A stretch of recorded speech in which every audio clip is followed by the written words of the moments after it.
안녕하세요. 미스터리 수사국에 오신 것을 환영합니다. 식욕이 없을 때 많은 사람들이 유튜브에서 먹방 영상을 검색해서 보곤 합니다. 먹방 유튜버들이 정말 맛있게 먹는 모습을 보면 자연스럽게 시청자도 식욕이 생기기 마련이죠. 물론 먹방은 실력으로 말하는 세계입니다. 많이 먹을수록 더 많이 주목을 받죠. 하물며 먹는 주인공이 여자라면 관심은 더 커집니다. 중국에도 엄청난 식사량을 자랑하는 여성 인플루언서가 있습니다. 그녀는 하루에 먹는 음식량이 남자 7명이 하루 종일 먹어도 다 못 먹을 정도라고 합니다. 대시광보다도 더 많이 먹는다고 하죠.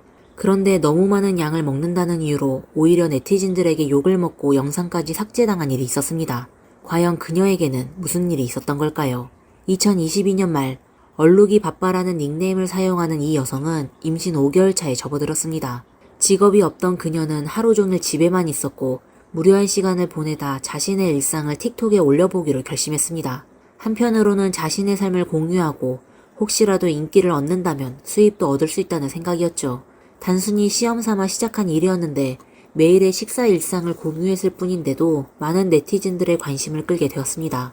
다른 임산부들이 건강 수치를 신경 쓰며 식단을 철저히 조절하고 있을 때 그녀는 영상 속에서 전혀 신경 쓰지 않는 모습을 보였습니다. 아침부터 KFC를 간식처럼 먹고 점심 전에는 입맛을 돋군다고 탕후루 2개를 먹었습니다. 식사 중에는 입이 쉴 틈 없이 움직이는데 생선튀김, 새우, 피단까지 빠짐없이 먹었습니다. 점심 식사 후 외출하면서 바나나를 먹고 지나가다 밀크티도 사 마셨습니다. 입이 심심하면 과자도 꺼내어 먹고 입이 절대 쉬는 일이 없었죠.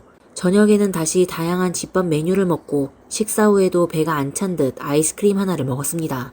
그리고는 또 부엌으로 가서 야식으로 파스타까지 끓여 먹었습니다. 놀라운 건 이렇게 먹고도 같은 날 임신성 당뇨 검사를 받았는데 혈당 수치가 기준을 초과하지 않았다는 것입니다. 오히려 수치가 낮게 나왔다는 것이죠. 댓글창에는 입맛이 없는 많은 임산부들이 입덧 걱정 없이 잘 먹는 그녀를 부러워하는 글들로 가득했습니다. 얼룩이 바빠 본인도 입덧이나 힘든 증상이 전혀 없다는 사실에 감사했고 심지어는 체질상 조금만 덜 먹거나 화장실을 다녀와도 몇 킬로그램씩 빠지는 경우도 있다고 밝혔습니다. 이 말을 들은 많은 비임신 여성들조차 그녀의 체질을 부러워하기 시작했죠. 나도 아무리 먹어도 살이 안 찌는 체질이었으면 이라는 반응이 이어졌습니다. 그렇게 얼룩이 바빠는 틱톡에서 단숨에 수백만 명의 팔로워를 모으게 되었습니다.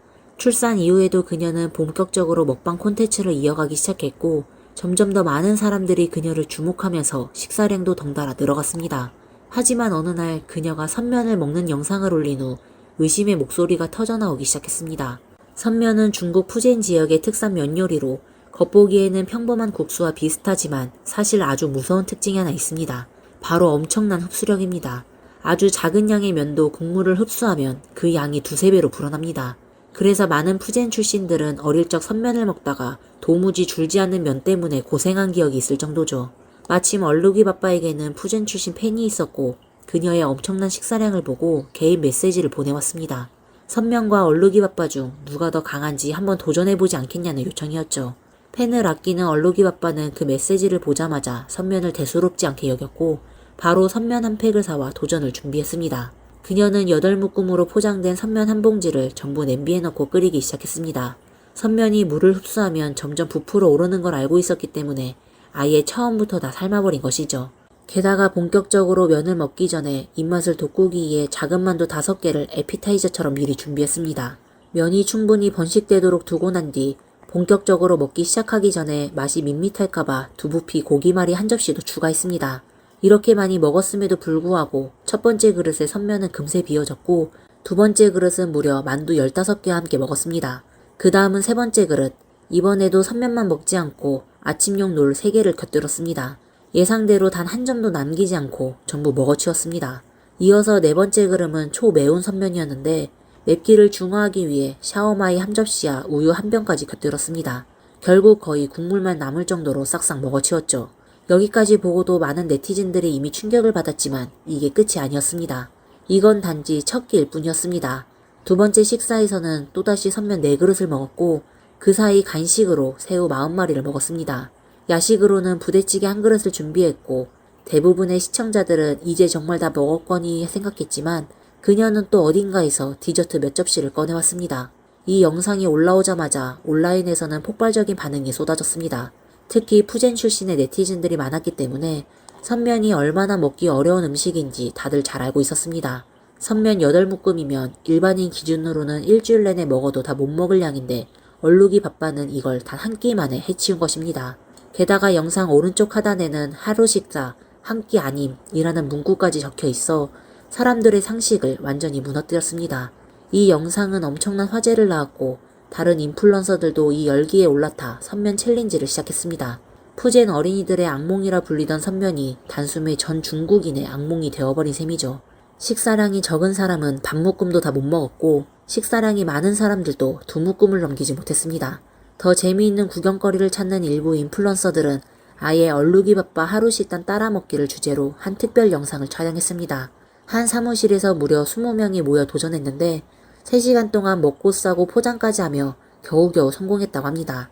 하지만 대부분의 인플루언서들은 선면 8묶음 앞에서 그대로 포기했습니다. 심지어 음식을 낭비하지 않기 위해 친구들을 차례로 불러 릴레이로 먹기도 했습니다. 그런데 그렇게까지 했는데도 마지막에는 여전히 한 대야 분량의 선면이 남아있었습니다. 어떤 인플루언서는 이 상황을 보자 아예 자신의 친구 6명을 소환했습니다. 전부 키 180cm 이상 되는 건장한 남성들이었고 그중 한 명은 체중이 무려 150kg에 달하는 거구였습니다. 이렇게 7명이 모여 얼룩이 바빠의 하루 식사에 도전하게 된 것이죠. 준비해야 할 재료 양만 해도 상당해서 시작 전부터 시간이 오래 걸렸습니다. 처음에는 모두들 자신만만하게 건배하며 도전을 시작했습니다. 오늘 이거 다 먹을 수 있을까? 라는 질문에 친구들은 모두 당연하지 라고 대답하며 의욕을 보였습니다. 첫 번째 선면 라운드는 무사히 통과했고 두 번째 면 요리까지 시작했지만 여기서부터 상황이 달라졌습니다. 눈에 띄게 속도가 줄기 시작했고 금세 몇 명은 도중에 포기하고 자리에서 이탈했습니다. 하지만 그래도 7명의 건장한 남자들이 남아있었기에 끝까지 남은 사람들은 어떻게든 남은 음식을 마무리 지을 수가 있었습니다. 다만 보는 이들조차 이게 정말 가능한 양인가 싶을 정도로 힘든 도전이었습니다. 얼룩이 바빠의 하루 식단을 완벽히 재현하기 위해 이들 건장한 남성들은 첫 끼를 먹고 나서 아래층으로 내려가 잠시 산책까지 했습니다. 배를 꺼뜨려 두 번째 끼니를 준비하려는 시도였죠. 몇 시간 지나지 않아 이들은 다시 올라와 두 번째 식사를 시작했습니다. 하지만 방금 전까지만 해도 활기차던 분위기는 온데간데 없었습니다. 모두 눈에 초점이 없고 멍한 상태로 얼룩이 바빠의 후식 디저트를 먹으며 아침부터 밤까지 이어진 식사에 완전히 지쳐 있었습니다. 식탁에 앉아 서로를 바라볼 뿐 어느 누구도 젓가락을 든 생각이 없었습니다. 150kg짜리 형님은 결국 버티지 못하고 도중에 그대로 도망치듯 집으로 돌아가 버렸고 그를 따라 다른 사람들도 하나둘씩 자리를 떴습니다. 마지막엔 반쯤 먹다 남은 빵 몇 개만 덩그러니 남아 있었습니다. 이후 이 인플루언서는 다시 6명의 건장한 형제들과 함께 얼룩이 바빠의 다른 먹방 영상들도 도전했지만 대부분 실패로 끝났습니다. 특히 찐빵 102개 편에서는 7명이 하루 종일 먹었는데도 결국 40개가 남았고 그 외에도 손도 대지 못한 간식들이 수두룩했습니다. 한편 이들이 고군분투하며 먹고 있는 동안 네티즌들 사이에선 얼룩이 바빠의 영상에 대한 의심의 목소리가 나오기 시작했습니다. 아무리 생각해도 건장한 남자 7명이 하루 종일 먹어도 다 못 먹는 양을 왜소한 체격의 여성이 조용히 먹고도 살이 안 찐다는 건 상식적으로 납득되지 않는다는 것이었죠. 이런 추론을 바탕으로 네티즌들은 실제로 그녀의 영상에서 허점을 찾아냈습니다. 얼룩이 바빠의 초창기 영상들에서는 지금처럼 많은 양을 먹지도 않았고 하루 식단도 주로 정규 식사와 간단한 간식 정도였습니다. 지금처럼 선면을 산더미처럼 먹는 모습과는 비교조차 되지 않는 수준이었죠. 또 일부 네티즌들은 초반부터 그녀가 씹기만 하고 삼키지 않는 것 같다는 의혹을 제기한 바 있었습니다. 영상 속에서는 실제로 삼키는 장면이 거의 나오지 않았고 이번 선면 사건을 계기로 더욱 꼼꼼히 영상을 분석한 결과 그녀가 실제로 씹고 삼키지 않는 행동을 하고 있다는 사실이 드러났습니다. 어느 흑설탕빵 먹방 영상에서는 그녀가 먹던 도중 갑자기 봉지 안에 정체불명의 덩어리가 나타나는 장면이 포착됐습니다. 자세히 보면 씹었다가 뱉어낸 흑설탕빵이라는 걸 한눈에 알 수 있었습니다. 또 다른 영상에서는 새우전을 먹는 도중 편집을 깜빡한 장면이 있었는데 그 부분에서는 음식을 뱉은 뒤에도 입으로는 공기를 씹고 있는 모습이 그대로 담겨 있었습니다. 이외에도 확정된 증거 외에 많은 네티즌들이 의심스러운 가짜 먹방 장면들을 포착해냈습니다. 영상 속에서 우연히 비춰진 비닐봉지라든가 예전과 비교해 이상하게 부자연스러운 씹는 입 모양, 그리고 문제의 선면 영상에서도 비판이 이어졌습니다. 하루아침에 먹은 식사라고 했지만 영상 배경이 계속 바뀌는 것을 보면 사실 며칠에 걸려 찍은 것이 아니냐는 의심이 제기됐습니다. 이처럼 네티즌들이 끄집어낸 세부적인 정황이 계속해서 늘어나면서 얼룩이 바빠의 가짜 먹방 논란은 점점 더 커져갔습니다. 심지어 어떤 네티즌들은 농담처럼 얼룩이 바빠라는 이름이 진짜 찰떡이라고도 했습니다. 왜냐하면 얼룩이 바빠 집에 강아지 2마리가 식탁 아래에서 비닐봉지 안에 음식을 열심히 먹고 있었기 때문입니다. 결국 얼룩이 바빠 본인도 가만히 있을 순 없었습니다. 그동안은 절대 라이브 방송을 하지 않던 그녀였지만 이번엔 명예회복을 위해 직접 생방송을 켜고 본인의 대식가 이미지를 증명하려 했습니다. 하지만 이 생방송은 오히려 가짜 먹방 의혹을 더욱 확정짓는 계기가 되고 말았습니다. 라이브 방송에서 그녀는 먼저 자신이 구매한 선면량이 실제로 많지 않다고 반복해서 해명했고 구매 내역까지 증거로 제시했습니다. 그러나 네티즌들은 그런 해명에 관심 없다는 듯 채팅창에 그럼 다시 한번 먹어봐 라는 말만 도배했습니다. 얼룩이 바빠는 자신의 식사량을 증명하겠다며 이후 영상에서 계속 뷔페 음식을 먹는 모습을 보여주기도 했습니다. 그런데 생방송 중 그녀의 식사 속도는 기존 영상과는 전혀 달랐습니다. 조그마한 닭다리 하나를 먹는데도 좌우를 두리번거리고 중간에 핸드폰도 만지작거리며 2분 가까이 지나서야 겨우 한 입을 베어 물었습니다. 그나마 이번엔 진짜 입에 넣은 게 맞았죠. 라이브는 편집이 불가능하기 때문에 어쩔 수 없었습니다. 하지만 그 후에도 20-30번은 꼭꼭 씹은 끝에야 겨우 첫 입을 삼켰습니다. 이런 속도라면 8묶음 선면을 다 먹으려면 하루 종일, 아니 해가 지고도 모자랄 판이었습니다. 네티즌들은 이렇게 말했습니다. 그래 선면은 믿어줄게. 우리 그냥 솔직하게 하자. 선면은 안 먹어도 되니까 남은 케이크, 소고기면, 월병 같은 거나 전부 다시 재현해서 먹어봐. 솔직히 말해서 내가 놀란 건 그렇게 티나는 가짜 먹방이 아니야. 거짓말하면서 얼굴 하나 안 붉히고 말도 너무 조리있게 잘하더라. 그건 이미 웬만한 사람들보다 거짓말에 능숙하다는 뜻이겠지. 이 해명 방송은 말 그대로 대실패였습니다. 얼룩이 바빠는 이제 더 이상 자신의 무너진 이미지를 회복할 방법이 없어 보였습니다. 결국 그녀는 활동을 중단할 수밖에 없었고 현재 그녀의 계정은 비공개로 전환되었으며 모든 영상들도 더 이상 볼 수 없게 되었습니다. 오늘 영상은 여기까지입니다. 좋아요와 구독해주신 분들께 감사드리고 다음 시간에 다시 찾아뵙겠습니다. 감사합니다. 영국 소녀가 본인의 생일날 홀로 졸업여행을 떠났습니다. SNS에서 사귄 친구와 실제로 만났다가 참변을 당하게 됐습니다. 모든 과정은 CCTV에 기록되었습니다. 그녀에게 덮친 불행에 뉴질랜드의 전직 총리는 공개 사과까지 했습니다. 안녕하세요. 미스터리 수사국입니다. 오늘의 사건은 매우 충격적입니다. 그레이스 밀레인이라는 소녀는 1996년 영국 에식스에서 태어났습니다. 밀레인은 형제 중 막내라 온 가족의 사랑을 받으며 자랐습니다. 그녀는 영국 링컨 대학교 학생이었는데 2018년 9월 대학을 무사히 졸업했습니다. 그 당시 22세였던 그녀는 1년의 졸업여행을 하기로 했습니다. 밀레인의 배낭여행은 페루에서 시작되었습니다. 2018년 11월 19일 밀레인은 남아메리카에서 6주를 보낸 후 페루에서 뉴질랜드 북섬으로 가는 비행기에 탑승하였습니다. 그녀는 소셜미디어에 자신이 여행 중에 본 예쁜 풍경과 들은 이야기들을 공유하는 걸 즐겼습니다. 여행 내내 그녀는 SNS 앱을 통하여 가족과 연락을 유지했으며 매일 겪는 일들을 그들에게 이야기하였습니다. 11월 30일 밀레인 오클랜드에 도착하여 퀸스타운의 아주 유명한 유스 호스텔에 투숙했습니다. 이틀 뒤면 밀레인의 22번째 생일인데 혼자 생일을 보내야 했습니다. 여기까지 생각하자 밀레인은 핸드폰을 꺼내 틴더 앱을 켰습니다. 틴더는 데이트 앱으로 아주 유명한데요. 근처에 있는 이성을 찾아 매칭시켜주는 앱이었습니다.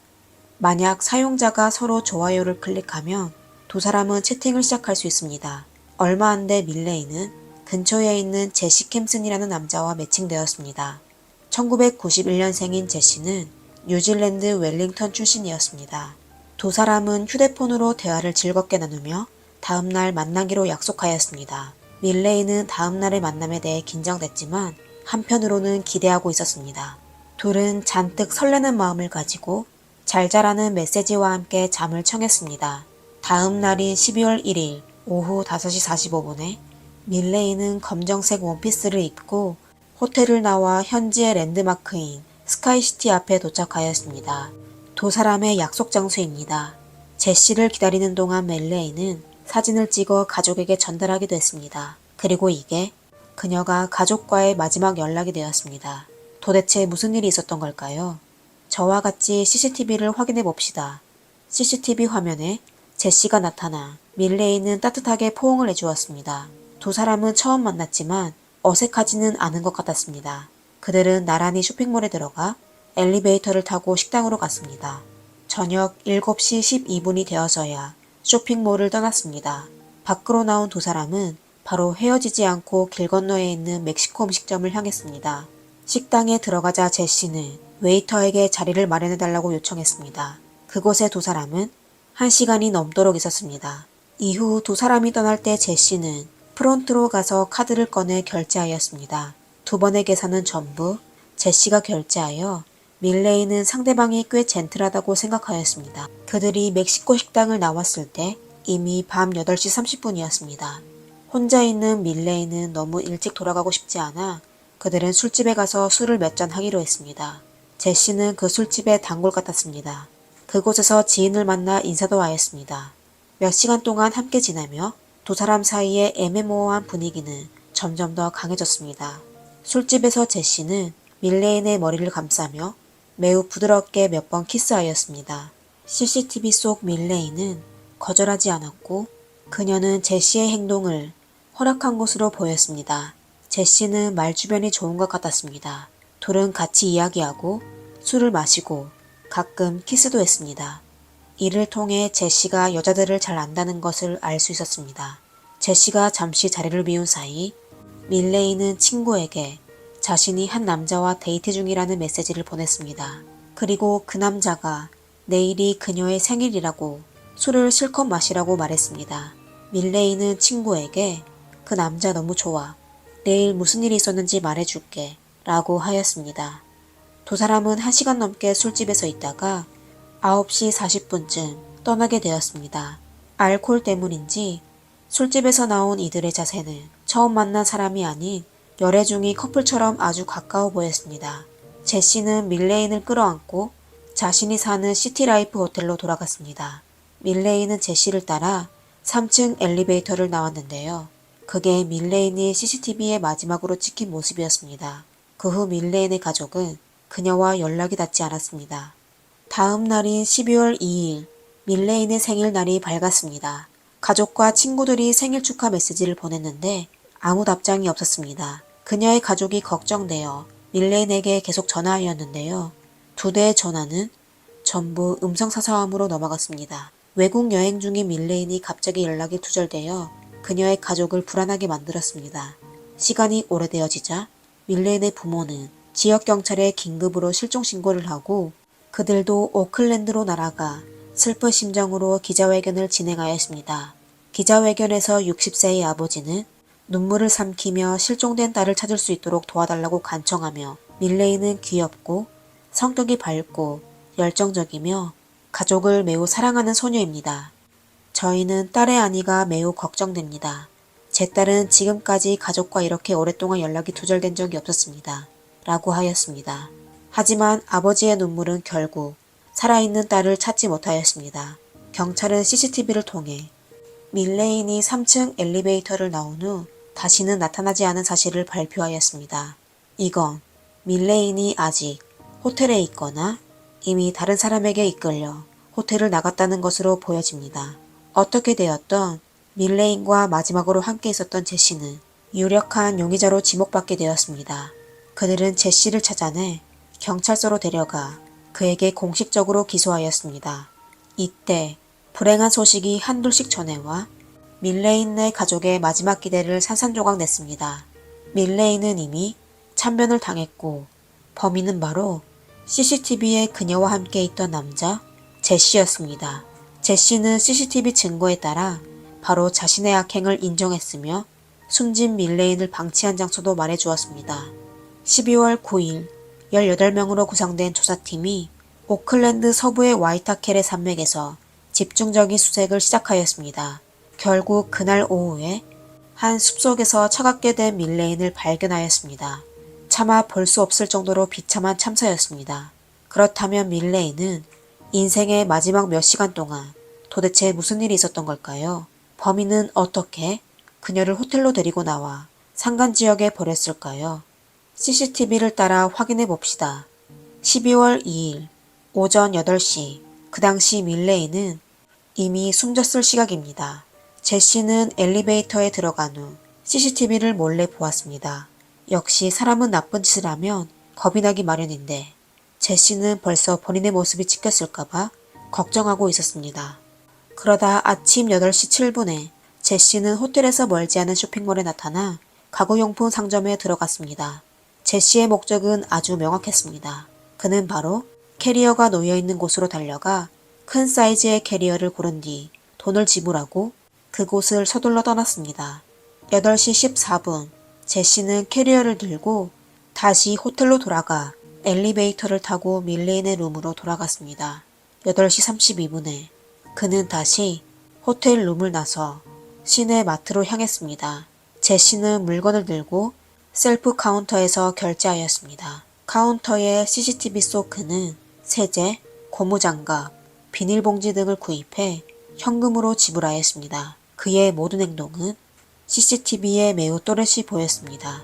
8시 40분 제시는 호텔로 돌아와 바지를 갈아입고 9시 33분에 택시를 탔습니다. 택시 안에서 제시의 표정은 아주 심각하고 긴장되어 보였습니다. 9시 40분에 그는 렌터카 회사에 들러 빨간색 토요타를 렌트하고 11시에 호텔로 돌아왔습니다. 오후 2시 53분에 그는 다시 호텔방을 나왔는데 검정색 반팔티와 청바지 차림이었습니다. 빈손으로 외출한 그는 오후 3시 57분에 한 식당에서 나타났는데 분명 다른 여자와 데이트를 하고 있었습니다. 그는 금발머리를 한 미녀와 한잔을 하고 그녀와 함께 떠났습니다.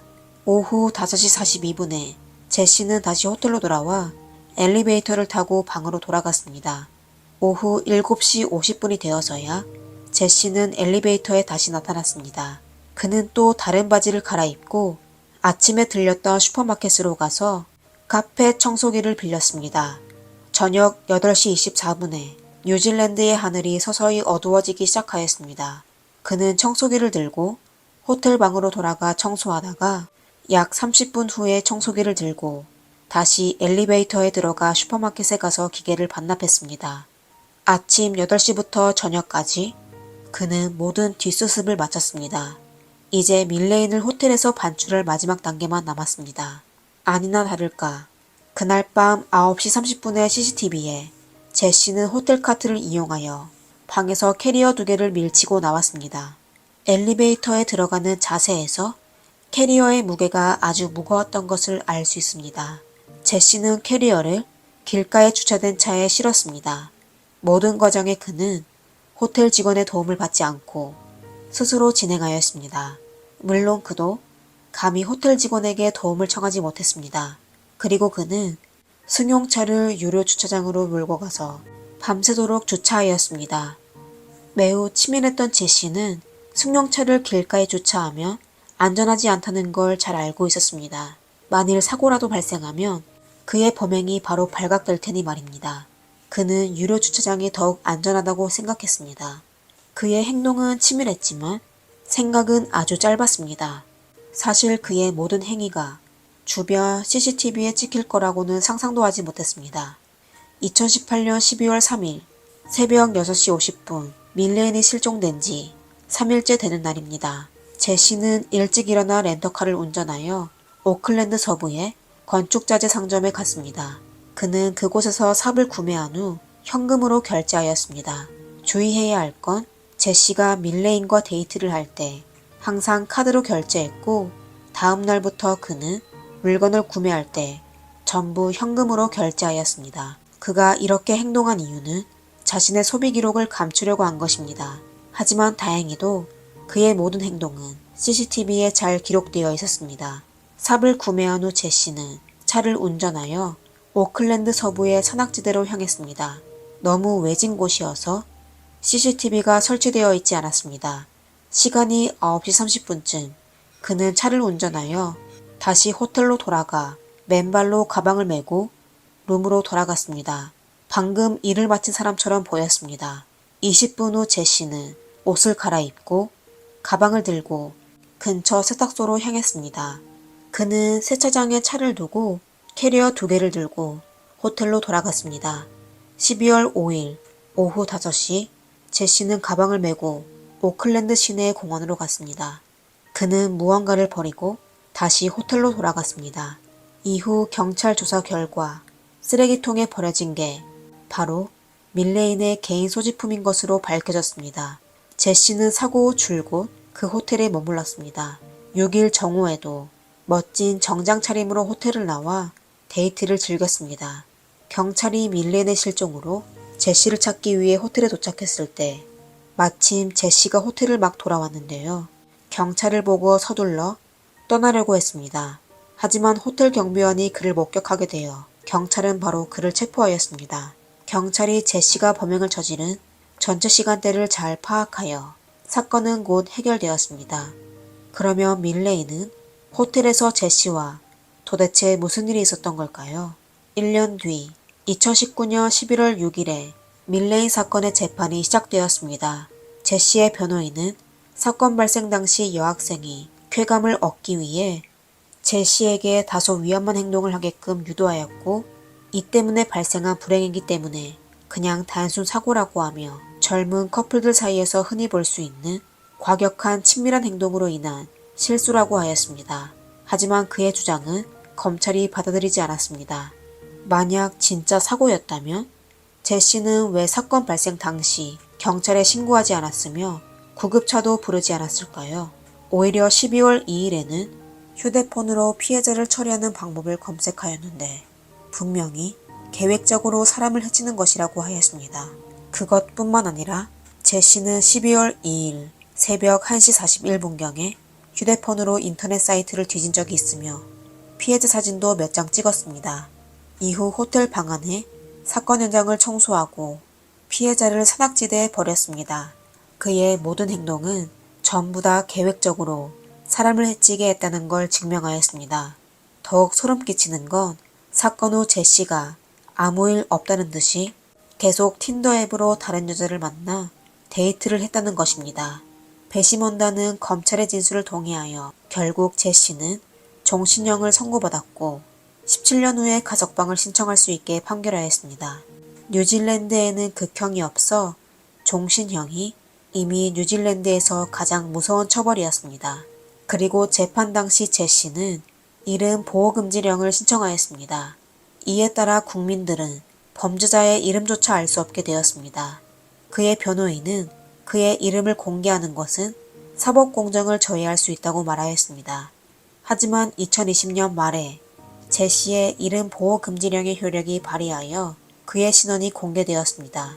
그리고 신원이 공개되자 제시와 접촉했던 많은 사람이 나서 제시가 백수이며 거짓말만 하고 다니는 나쁜 사람이라고 폭로하였습니다. 그리고 여러 여성이 경찰서로 가 제시가 본인에게 몹쓸 짓을 했었다고 고소하였습니다.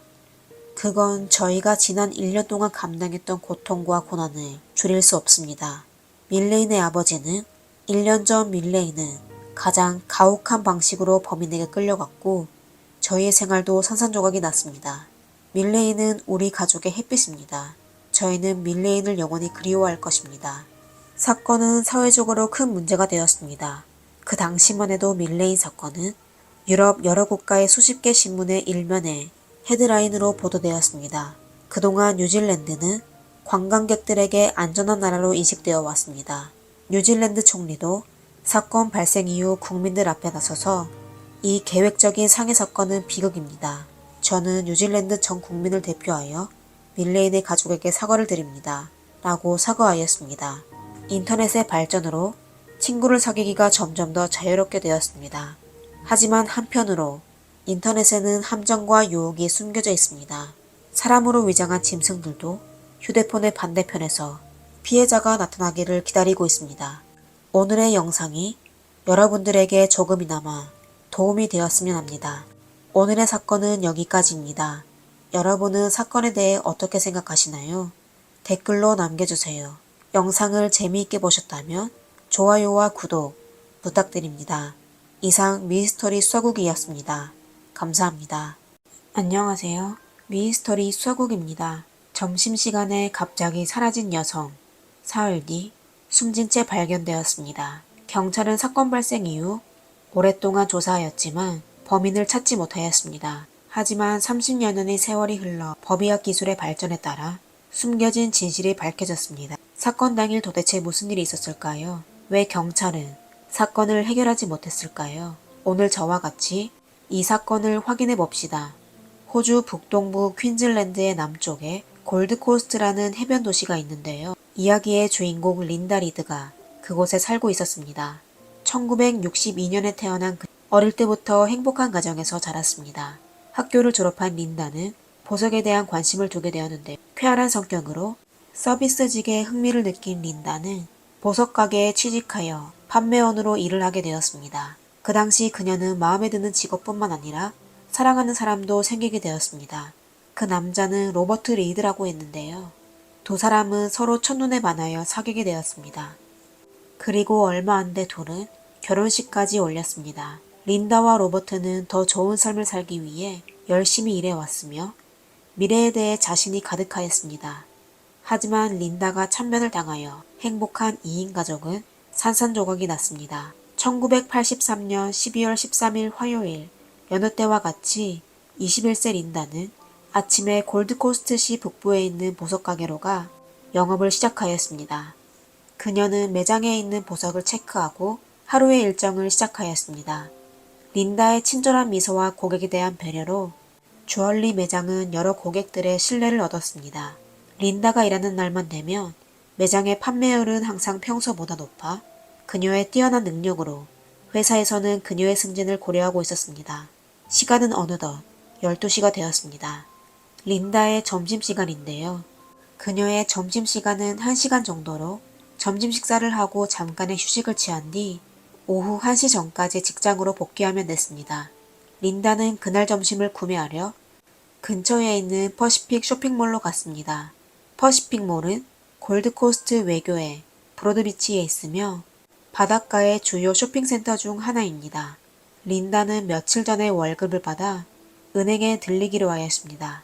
12시 18분에 린다는 마츠다 자동차를 운전하여 호주 커먼웰스 은행으로 가 수표 한 장을 받았습니다. 그리고 그녀는 퍼시픽몰에서 점심을 테이크아웃하여 다시 승용차로 돌아가 길가에 주차하고 점심을 먹기 시작하였습니다. 눈 깜짝할 사이의 시간은 오후 1시가 되었습니다. 린다는 지금쯤 돌아와 오후 일정을 시작해야 했지만 이상하게도 그녀는 나타나지 않았습니다. 처음 동료들은 그녀가 어떤 일로 인해 복귀 시간이 지연된 것이라고 생각했지만 오랜 시간이 지났는데도 그녀는 여전히 돌아오지 않았습니다. 그리고 그녀는 누구에게도 휴가 요청을 하지 않아 더욱 이상하였습니다. 하지만 가게 동료들은 오전에 그녀를 본 적이 있었고 또 그 당시 대낮이어서 그녀의 안전을 걱정하지 않고 단지 집에 급한 일이 있어 갑자기 떠난 것이라고 생각하였습니다. 이렇게 하여 가게 동료들은 그녀의 실종을 그녀의 가족에게 연락하지 않았으며 오후에 결근한 것도 상급자에게 알리지 않았습니다. 그날 저녁 린다는 평소와 달리 집으로 돌아오지 않아 그녀의 남편은 린다의 안전이 걱정되어 아내를 찾으러 나갔습니다. 로버트는 우선 그녀가 일하고 있는 주얼리 샵으로 가 그녀의 동료들에게 물었습니다. 그제서야 그는 린다가 점심시간에 가게를 떠난 후 다시 돌아오지 않았다는 걸 알게 되어 놀랐습니다. 그는 가게에서 집까지 돌아가는 가능한 모든 경로를 들려 아내를 찾아보았지만 아무런 단서도 찾지 못하였습니다. 날씨가 점점 어두워졌는데도 린다를 찾을 수 없어 로버트는 그녀의 안전에 대해 더욱 걱정이 되었습니다. 저녁 7시경 로버트는 더 지체되기 전에 아내의 실종 신고를 하여 경찰이 수사하기 시작하였습니다. 경찰은 우선 린다의 동료와 가족을 신문하였습니다. 그리고 린다가 일하던 보석상 주변과 린다의 집 주변, 또 린다가 지나갔을 법한 모든 거리를 샅샅이 뒤졌지만 아무런 단서도 찾지 못했습니다. 조사에 따르면 린다가 마지막으로 나타난 장소는 호주 커먼웰스 은행 주차장이었습니다. 은행 기록에 따르면 린다는 수표를 수령하고 주차장으로 돌아가 승용차를 운전하여 은행을 떠날 때 경비원에게 목격되었습니다. 그리고 린다에게 무슨 일이 있었는지는 아무도 몰랐습니다. 경찰은 3일 동안 수색을 계속했지만 아무런 나사를 찾지 못했습니다. 그러다 실종 사건은 형사사건으로 변하게 되었습니다. 린다가 실종된 지 3일 후인 12월 16일에 한 경찰이 골드코스트 북쪽의 개빈의 미라루 대로에서 그녀를 수색하다가 갑자기 길 옆의 덤불에서 누군가가 누워있는 걸 발견하였습니다. 그는 바로 그 사람의 곁으로 다가갔는데요. 한 숨진 여자였습니다. 확인 결과 그 사람이 바로 사흘째 실종된 린다였습니다. 그녀를 발견한 경찰은 즉시 본부로 인원 요청을 해 사건 현장을 봉쇄해 조사를 진행하였습니다. 피해자의 몸에는 소량의 옷만 남아 있었고 두 손은 속옷과 밧줄로 등 뒤로 묶여져 있었습니다. 그녀의 핸드백과 안에 있는 물품은 바닥에 흩어져 있었는데 실종 당일 은행에서 받아온 수표가 사라졌습니다.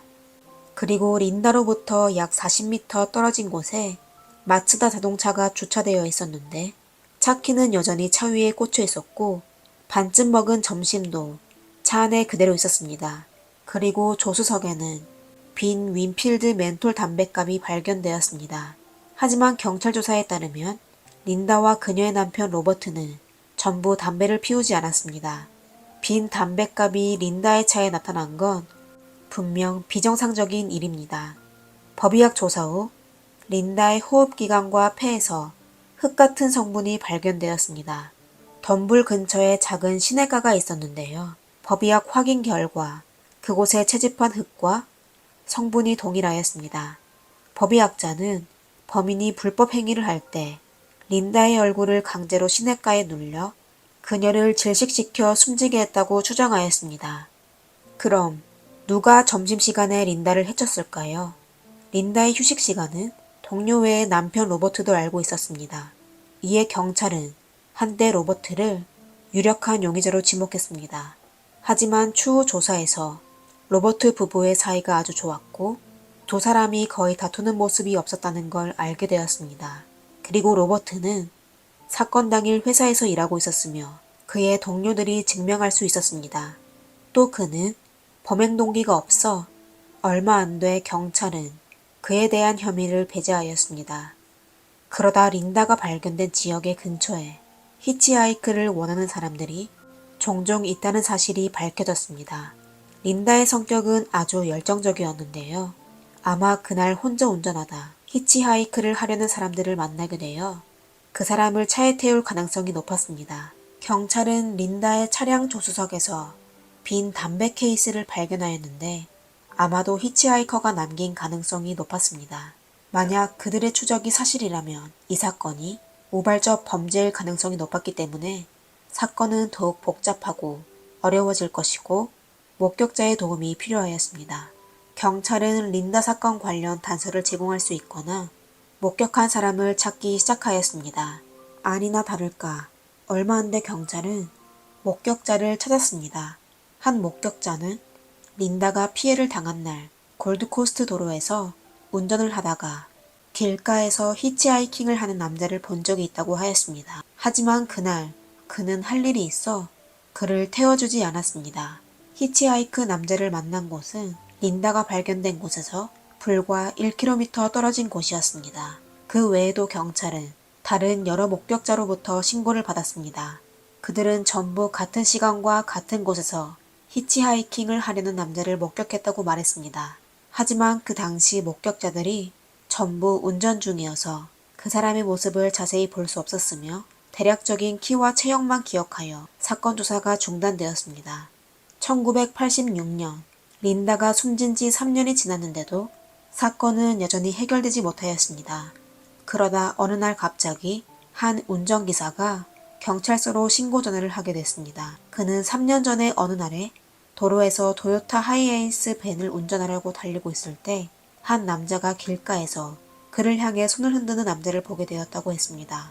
그는 그 남자 앞에 천천히 차를 세우고 도움이 필요하냐고 묻자 그 남자는 기사에게 본인을 좀 태워달라고 요청하였다고 하였습니다. 마침 그의 목적지가 본인이 지나가는 곳이라 기사는 그를 차에 태웠습니다. 그리고 기사는 히치하이킹한 남자가 차에서 맨솔 담배를 피우는 걸 보게 되었습니다. 운전기사가 묘사한 남자의 외모는 전에 목격자들이 진술한 것과 대체로 일치하여 경찰은 도로 주변의 주민들을 신문하여 결국 근처에 사는 한 사람이 맨솔 담배 피우는 걸 좋아하며 히치하이킹도 자주 했다는 걸 알게 되었습니다. 단서에 따라 경찰은 골드코스트에 살고 있는 크레이그 맥코널이라는 남자를 찾게 되었습니다. 맥코널은 폭력 전과가 있어 경찰은 그를 더욱 의심하게 되었습니다. 이에 검찰은 그를 기소하여 사건 재판이 시작되었습니다. 법정에서 검찰이 제출할 수 있는 증거가 별로 없었는데요. 맥코널의 외모가 목격자가 진술한 히치하이커와 유사하다는 것과 그가 평소에 멘톨 담배를 피웠다는 단서뿐이었습니다. 이 두 가지의 증거로 그가 린다를 해친 범인이라는 걸 증명할 수 없었습니다. 심지어 린다의 차에 탄 사람이 맥코널이라는 것도 확실하지 않았습니다. 린다 사건 발생 후 경찰은 린다의 승용차에서 범죄자가 남긴 것으로 추정되는 흔적을 채취하였습니다. 하지만 그 당시 호주에는 DNA 기술이 범죄 탐지에 사용되지 않아 피고인의 유죄 판결에 대한 증거가 부족하였습니다. 결국 법원에서는 크레이그 맥코널에게 무죄를 선고했습니다. 케이스가 다시 중단되어 결국 미스터리로 남게 되어 골드코스트 경찰이 해결하지 못한 사건 중 하나가 되었습니다. 린다가 참변을 당한 지 32년이 지난 2015년에 골드코스트 경찰은 미스터리 수사팀을 구성하여 사건은 마침내 다시 세상에 알려지게 되었습니다. 미스터리 수사팀은 지난 수십 년간 해결되지 않은 미제 사건을 재수사하는 전담팀이었습니다. 그들은 미제 사건의 증거물을 현대 범죄 수사 기술과 법의학의 기술로 재검토하고 또 목격자와 관련자를 재방문하여 용의자를 수사하였습니다. 수사팀은 린다 사건에 대한 150개 이상의 샘플을 재검토하고 100명 이상의 목격자와 관련자를 재심하였습니다. 결국 그들의 노력으로 사건은 마침내 희망이 보였습니다. 미스터리 수사팀은 린다의 체내에서 채취한 샘플을 뉴질랜드 법의학 전문가에게 보내 검사를 진행하였습니다. 법의학자는 현대 과학기술을 이용하여 30년 이상 보존된 샘플에서 극소량의 남성의 체액을 채취하여 DNA 추출에 성공하였습니다. 골드코스트 경찰은 DNA 샘플을 호주 범죄정보 데이터베이스에 DNA와 비교했는데요. 의외의 결과를 발표했습니다. DNA 비교 결과 트로이 제임스 오메아라는 남자가 린다의 몸에서 추출한 DNA 샘플과 정확히 일치하는 것으로 나타났습니다. 오메아라는 린다가 참변을 당한 지 1년 반 후인 1985년에 22세의 여성 바네사 조이 오브라이언을 해친 혐의로 무기징역을 선고받아 그의 DNA 정보가 범죄정보 데이터베이스에 남아있었던 것입니다.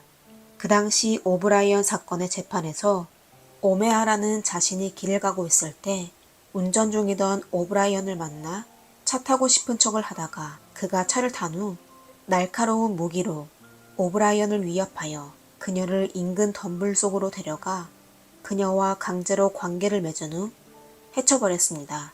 모든 피해자는 히치하이커에게 강제로 정글 속으로 끌려가 몹쓸 짓을 당하고 숨지게 된 것입니다. 사건 파일을 조사하다가 린다 승용차의 한 창문에서 여러 개의 지문이 추출된 걸 알게 되었습니다. 경찰은 발견된 지문을 오메아라의 지문과 비교했습니다. 확인 결과 그의 지문과 일치하였습니다.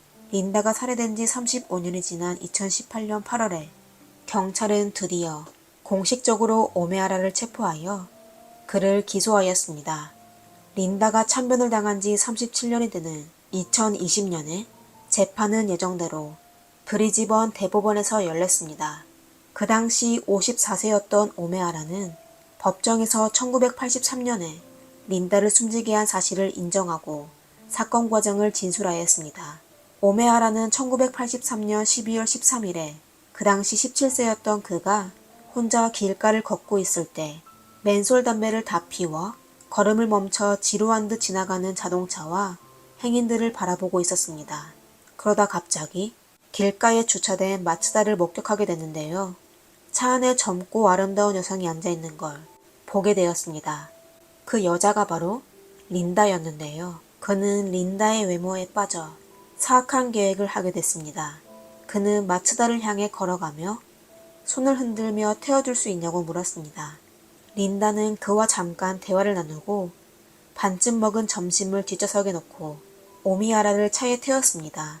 그리고 차량이 출발하고 얼마 안 돼 린다를 협박하였습니다. 린다는 이런 상황을 처음으로 겪게 되어 아주 무서워하며 오메아라의 요구를 따랐습니다. 오메아라는 린다에게 근처의 외딴 덤블로 차를 운전하라고 요구하고 강제로 린다를 차에서 내리게 하였습니다. 린다는 그 말을 따를 수밖에 없어 겁에 질려 차키도 빼지 않았습니다. 그러다 오메아라가 일어서자 주머니에 있던 빈 담배 케이스가 조수석 바닥에 떨어졌습니다.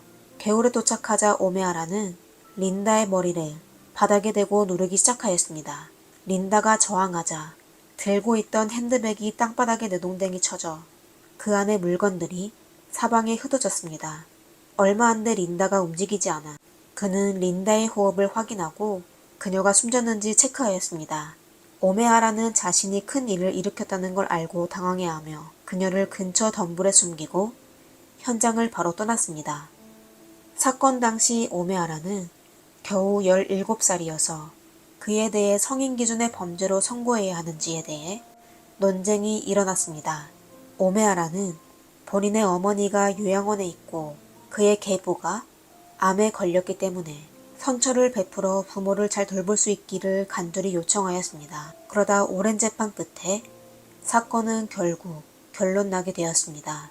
법원은 트로이 제임스 오메아라에게 린다를 숨지게 한 혐의로 유죄 판결을 하고 유기징역 20년형을 선고했습니다. 사건은 37년이 지난 후 마침내 결말을 지었습니다. 린다의 가족에게는 재수에 대한 징후와 함께 37년 동안 사건 수사를 포기하지 않은 경찰에 대해 감사하기도 하였습니다. 린다의 어머니 낸시 페이는 유감스럽게도 린다의 아버지가 이 장면을 볼 때까지 살지 못했습니다. 라고 말했습니다. 오늘의 사건은 여기까지입니다. 재미있게 보셨다면 좋아요와 구독 부탁드리겠습니다. 감사합니다. 미스터리 수사국입니다.